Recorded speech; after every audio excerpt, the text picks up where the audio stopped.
नमस्कार बच्चों, मैं मीता जुनेजा पीजीटी इकोनॉमिक्स एसकेवी पुटकला से आज आपके साथ हूँ। मैक्रो इकोनॉमिक्स का 12th की मैक्रो इकोनॉमिक्स का एक चैप्टर आज हम पढ़ने जा रहे हैं और वो है मनी यानी कि मुद्रा। आप सब जानते हैं मनी यानी मुद्रा क्या है। बेसिकली अगर हम सिंपल लैंग्वेज में बोले तो आप कहेंगे मैम पैसा जो हम खर्च करते हैं वस्तुओं और सेवाओं को खरीदने के लिए, गुड्स एंड सर्विसेज को परचेज करने के लिए, वो मनी है। लेकिन इकोनॉमिक्स के पॉइंट ऑफ व्यू से, एकेडमिक पॉइंट ऑफ व्यू से जब हम मुद्रा या मनी को समझते हैं तो उससे पहले हमें ये जानना ज़रूरी होता है कि एक्चुअली ये मनी यानी मुद्रा पैदा कैसे, ये आई कैसे।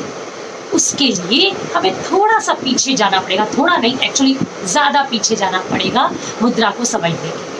मेरा ये जो लेक्चर रहेगा ये बायलिंगुअल रहेगा, यानी हिंदी और इंग्लिश दोनों मीडियम्स के लिए रहेगा, ताकि दोनों को तकलीफ ना हो किसी भी तरह की समझने में। तो बच्चे, हम मुद्रा को समझने के लिए, मनी को समझने के लिए थोड़ा सा बैक करते हैं। मुद्रा स्टार्ट कहाँ से हुई या क्यों स्टार्ट हुई? क्या शुरू से ही जब से वस्तु खरीदी और बेची जाती थी, क्या तब से करेंसी या मुद्रा थी हमारे संसार में? मैं खाली देश की बात नहीं कर रही हूँ क्योंकि मैक्रो इकोनॉमिक्स है, या किसी कारणवश उत्पन्न हुई, पैदा हुई। तो आपने वस्तु विनिमय प्रणाली के विषय में सुना होगा। इंग्लिश में कहते हैं बार्टर सिस्टम, हिंदी में वस्तु विनिमय प्रणाली या commodity to commodity exchange system. क्या है, ज़रा एग्जाम्पल देती हूँ। जैसे एग्जाम्पल दूंगी आपको समझ में आ जाएगा। आप कहेंगे हाँ ये तो हम जानते हैं। अगर मैं एक किसान हूँ और मेरे पास गेहूँ है, मैं गेहूँ का उत्पादन कर रही हूँ और अपने गांव से बाहर नहीं जाना चाह रही हूँ, गांव से ही वस्तुएं खरीद रही हूँ। अब सपोज मुझे तेल की ज़रूरत है, तो जो ऑयल प्रोड्यूस कर रहा है सरसों से या तिल से, जो कोल्हू पर तेल निकाल रहा है, मैं उसके पास जाती हूँ और उसको बोलती हूँ कि भैया मेरे पास गेहूँ है, आप मुझे तेल प्रोवाइड कर दीजिए। तो वो मुझे कहता है कि ठीक है मैडम 5 किलो गेहूँ दे दीजिए और उसके बदले में आपको 1 लीटर ऑयल मिल जाएगा, सरसों का तेल मिल जाएगा। तो हुआ क्या, मैंने एक वस्तु दी और उसके बदले में मुझे दूसरी वस्तु मिल गई। इसी को बार्टर सिस्टम या वस्तु विनिमय प्रणाली कहती है। आपने भी तो देखा होगा, आपके घरों के आसपास कभी आपने देखा होगा कि कोई मेल या फीमेल जो है वो कंधे पर कपड़ों का, पुराने कपड़ों का एक पोटली उठाए, सिर के ऊपर बर्तनों का एक टोकरा उठाए, आवाज़ लगाते हुए आपने कभी देखे भी होंगे कि पुराने कपड़े दे दो, बर्तन ले लो। याद आ रहा है कुछ? आपने देखा है ऐसा? वो है वस्तु विनिमय प्रणाली। कभी कभी आपकी दादी, नानी या मदर ने भी ऐसा किया हो सकता है कि पुराने कपड़े दे दिए हो और उसके बदले में नए बर्तन ले भी लिए हो। किया होगा किसी ना किसी ने, हमने कभी ना कभी ऐसा किया है। हमारे देश में आज भी चल रही है कहीं ना कहीं वस्तु विनिमय प्रणाली। वो था बार्टर सिस्टम। देखिए, मैं मुद्रा की बात कर रही हूँ पर शुरुआत कहाँ से कर रही हूँ? बार्टर सिस्टम से शुरुआत कर रही हूँ। अब इस वस्तु विनिमय प्रणाली में कहीं कहीं कुछ दिक्कतें आती गई। क्या दिक्कतें आती गई, हम इसे 1 बाय 1 पढ़ेंगे। 4 परेशानियां हैं, मैं नोट्स के जरिए भी अभी आपको बताऊंगी। जिसमें से सबसे बड़ी परेशानी थी problem of double coincidence of wants, आवश्यकताओं के दोहरे संयोग की प्रॉब्लम, कठिनाई, आवश्यकताओं के दोहरे संयोग की कठिनाई, यानी problem of double coincidence of wants. कैसे? मान लीजिए मेरे पास गेहूं है और मुझे परचेज करने हैं एप्पल्स। मैं एप्पल वाले के पास गई जो एप्पल प्रोड्यूस करता है कि भाई गेहूं ले लो और एप्पल दे दो। वो कहता है जी मैं तो गेहूं खाता ही नहीं, मैं तो राइस खाता हूँ, राइस है आपके पास तो दे दो। मतलब क्या हुआ कि सामने वाले को उस वस्तु की ज़रूरत ही नहीं है जो मेरे पास अवेलेबल है। अब वो मुझे क्या कहेगा? कहेगा मैडम एक काम कीजिए, आप जिसके पास चावल है ना, अपनी गेहूँ उससे दे दीजिए, उससे चावल ले लीजिए, फिर मेरे पास आइए, मैं एप्पल्स दे दूँगा तब आपको। क्या इतना आसान है? बहुत मुश्किल काम है। तो ज़रूरी तो नहीं कि जो चीज़ मेरे पास अवेलेबल हो वही चीज़ उस व्यक्ति के पास हो जिसकी वस्तु मुझे नीडेड है, ज़रूरत है। तो ढूंढना पड़ता था बहुत बड़ी प्रॉब्लम है। सोचिए, अगर आपको कितनी, आप आज ही सोच के देखिए, अभी सोच के देखिए, आपको एक दिन में कितनी सारी वस्तुओं की ज़रूरत पड़ती है। सभी के साथ अगर इस तरीके की प्रॉब्लम आई कि उसे आपकी बनाई हुई वस्तु नहीं चाहिए, तो आप तो ढूंढते ही रहेंगे उनकी नीड पूरी करने के लिए, बदलाव करने के लिए, एक्सचेंज करने के लिए। तो लगा कि नहीं भाई, ये तो दिक्कत है, कोई ऐसी वस्तु हो कि हम मनी हो, मतलब कि हम उस वस्तु को प्रोवाइड करें और अपनी ज़रूरत की वस्तु परचेज कर लें। तो एक ये problem I, problem of double coincidence of want, जिसने एक कॉमन मनी की ज़रूरत को पैदा किया। जो दूसरी हमारी प्रॉब्लम इसके अंदर आती है वो क्या है? वो है स्टोर ऑफ वैल्यू, यानी मूल्य के संचय की प्रॉब्लम, कठिनाई। मान लीजिए आप एप्पल प्रोड्यूस कर रहे हैं और आप चाहते हैं, देखिए हर पर्सन क्या चाहता है कि अगर मैं कोई इनकम प्रोड्यूस करूँ तो मैं उसे सेव करके रखूँ। करते हैं ना, आपके पेरेंट्स भी कुछ जो भी इनकम अर्न करते हैं उसका कुछ हिस्सा बचा के रख लेते हैं। तो मान लीजिए आप एप्पल प्रोड्यूस कर रहे हैं तो आप भी चाहेंगे कि उसका कुछ हिस्सा आप बचा कर रख लें। अब आप सोचिए, आपके एप्पल्स 1 साल, 2 साल, अरे बहुत बड़ी बात कर दी मैंने, क्या 15 दिन 20 दिन भी बच सकते हैं? नहीं, फ्रिज में भी सड़ जाते हैं, है ना। तो आप सोचिए कि जो वस्तु आपके पास है, अगर आप उसी वस्तु को सेव करके रखना चाहें तो नहीं कर सकते, खराब हो जाएगी, सड़ जाएगी, पेरिशेबल है, नाशवान है। तो आप सोचते हैं कुछ ऐसा होना चाहिए कि मैं अपने एप्पल्स को उसमें कन्वर्ट कर दूं, बदल दूं और उसे सेव करके रख लूं। यानी आप क्या चाहते हैं? आप चाहते हैं मनी। मैं बता रही हूँ मनी की नीड कैसे अराइज, मुद्रा की ज़रूरत कैसे पैदा हो, है ना। और साथ ही साथ बार्टर सिस्टम की प्रॉब्लम भी बता रही हूँ। एक और प्रॉब्लम बार्टर सिस्टम में आती है, common measure of value. Common measure of value मतलब किसी वस्तु की कीमत को नापना एक कॉमन वे में, एक साथ। अब आप देखिए, आप बाजार जाते हैं, जब आप बाजार जाते हैं तो आपने, मान लीजिए आप एक शर्ट परचेज करना चाहते हैं, आपने शॉपकीपर से पूछा शर्ट कितने रुपए की, उसने कहा 500 की। अब सपोज आप एप्पल प्रोड्यूस करने वाले पर्सन हैं, आपके लिए भी वो शर्ट 500 की। कोई टीचर जा रहा है बाजार, उसके लिए भी 500 की। कोई सुनार जा रहा है, उसके लिए भी 500 की। यानी आज की डेट में हर वस्तु की एक कीमत डिसाइडेड है। लेकिन बार्टर सिस्टम में आइए ज़रा वापस, आप एप्पल प्रोड्यूस कर रहे हैं या कुछ भी, मैं एप्पल ही मान लेती हूँ, आप एप्पल प्रोड्यूस कर रहे हैं। अब आपको शर्ट चाहिए, वो सामने वाला आपसे कहता है कि मुझे आप 10 kg एप्पल देंगे तब मैं आपको शर्ट दूंगा। अब आप सोच के देखिए, आप 10 kg एप्पल देंगे तो शर्ट मिलेगी। कोई सुनार है, उसे शर्ट चाहिए तो वो कितना सोना देगा?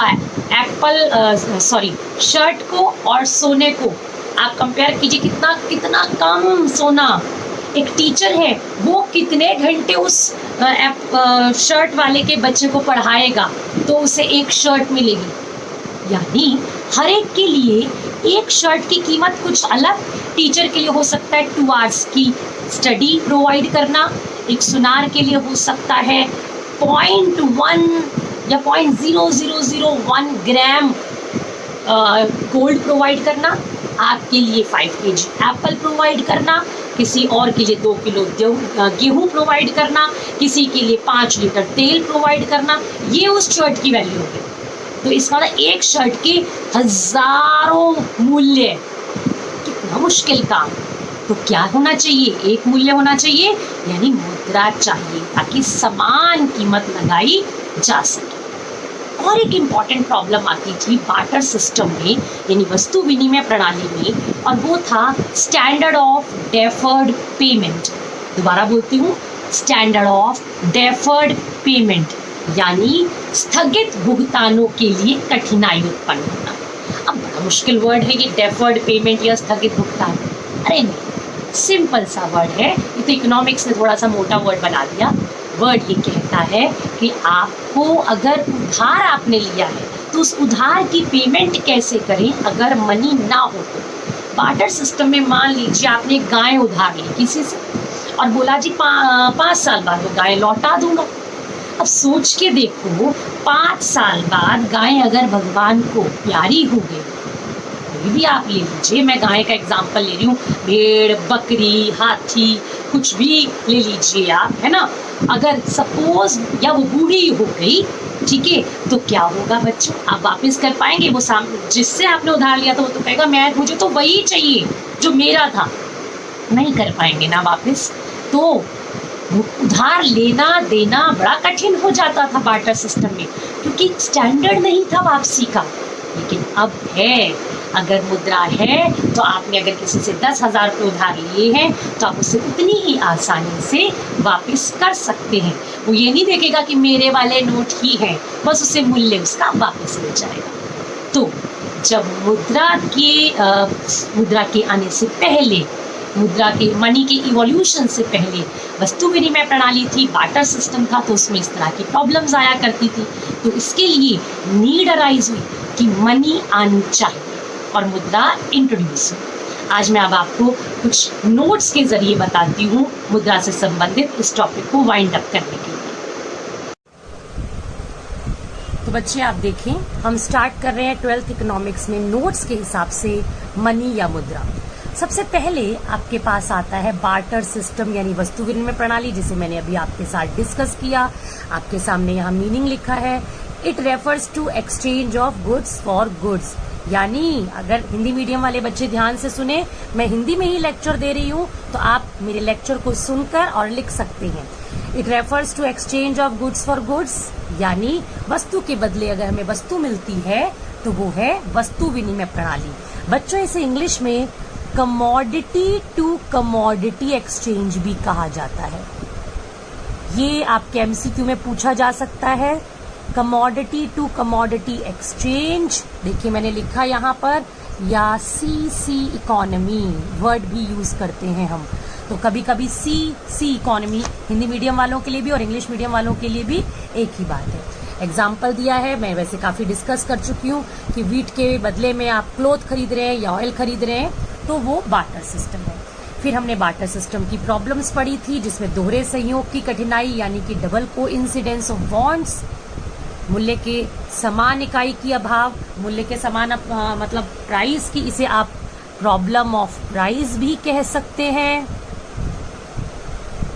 ये भी एक प्रॉब्लम आती है, प्रॉब्लम ऑफ प्राइस। उसके बाद लैक ऑफ, जो मैंने आपको शर्ट का एग्जाम्पल दिया था कि एक शर्ट की अलग अलग लोगों के लिए अलग अलग कीमत हो गई, तो ये प्रॉब्लम थी बार्टर सिस्टम में। Lack of standard of deferred payment यानी स्थगित भुगतानों की प्रणाली का अभाव, मतलब उधार लेना देना मुश्किल था बार्टर सिस्टम में। और वस्तु के मूल्य को संचित करना, स्टोर ऑफ वैल्यू भी मुश्किल था। तो इन चारों कारणों ने पैदा किया किसे, मुद्रा को।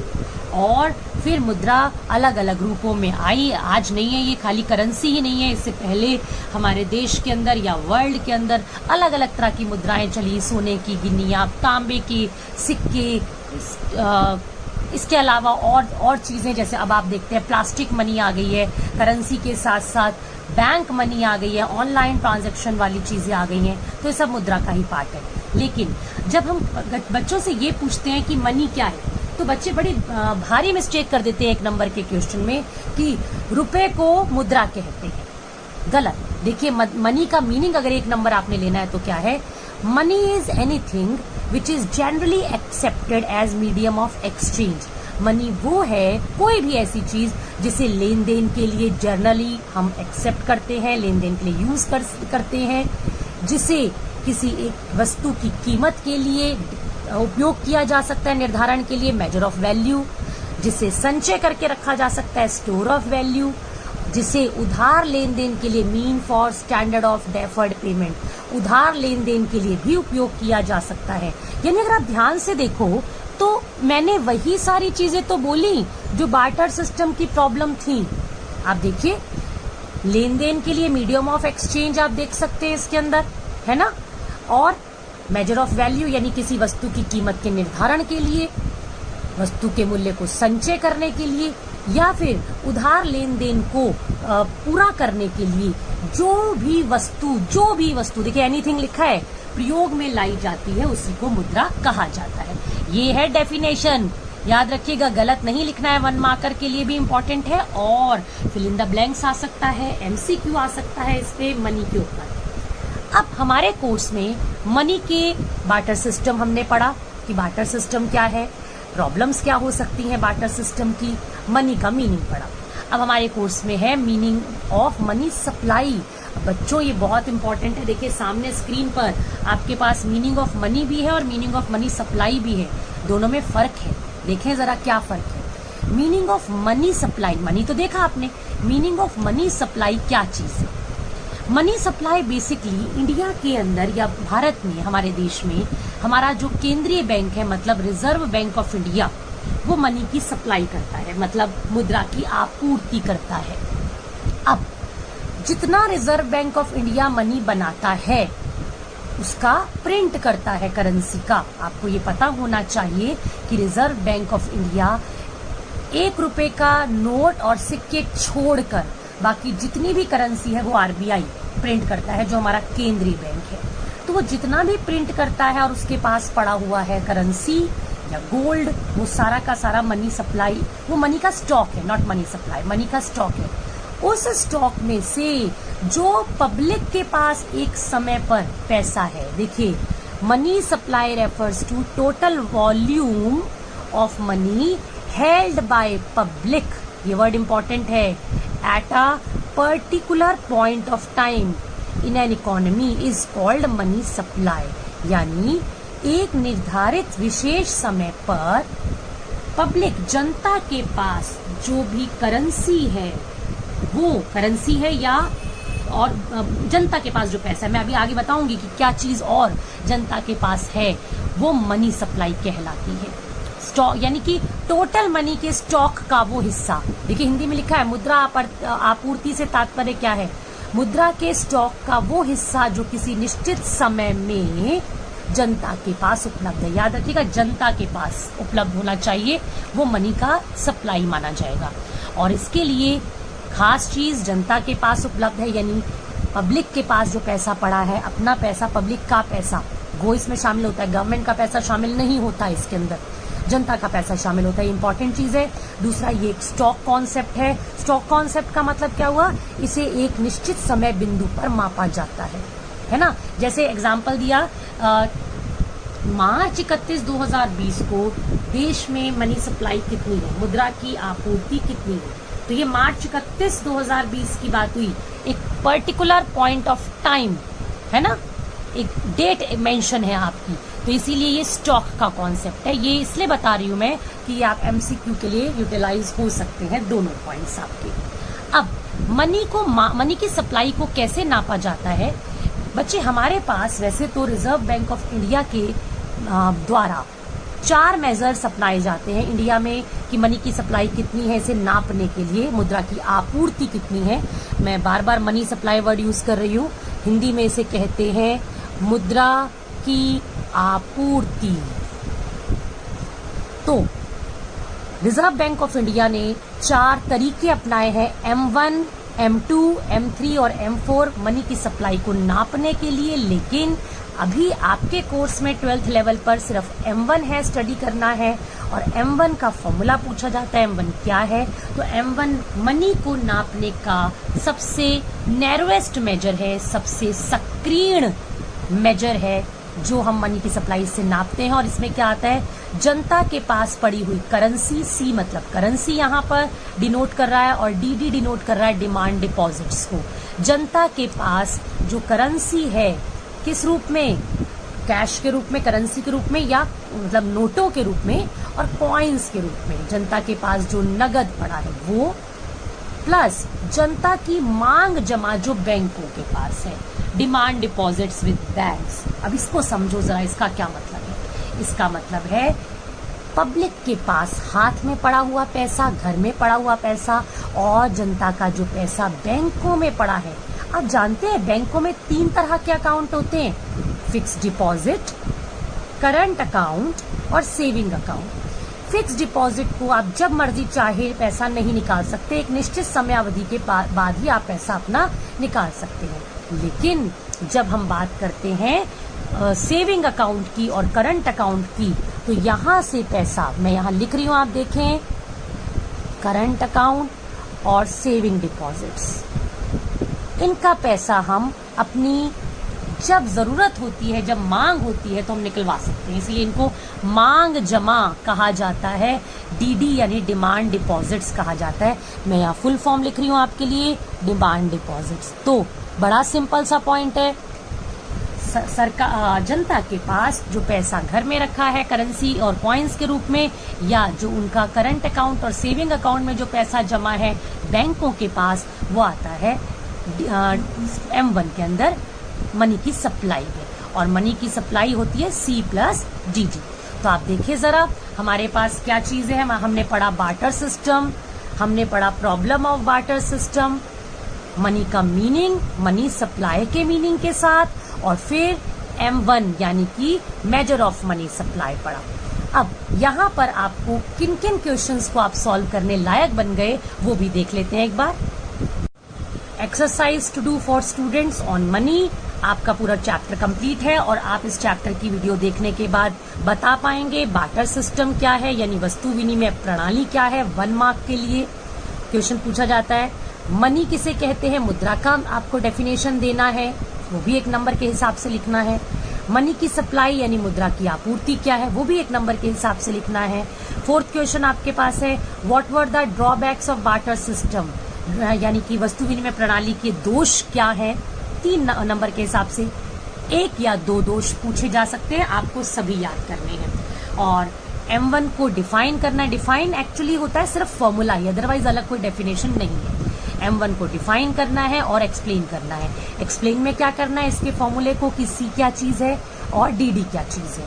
ये 1 मार्क के या 2 मार्क के हिसाब से पूछा जाता है। वैसे 2 मार्क का क्वेश्चन आता नहीं है हमारे एग्जाम में, 1 नंबर के हिसाब से पूछा जा सकता है ये। और डिमांड डिपॉजिट्स यानी मांग जमा क्या है, जो मैंने अभी आपको बताया, current account deposit, saving account deposit public के जो बैंकों में पड़े हुए हैं वो मांग जमा है 1 नंबर के हिसाब से। तो यहाँ पर बच्चों हमने आपकी स्क्रीन पर आप देख सकते हैं, इन क्वेश्चंस को नोट कर सकते हैं। और यहाँ पर हमने कंप्लीट किया मनी का पूरा टॉपिक आपकी मैक्रो इकोनॉमिक्स का।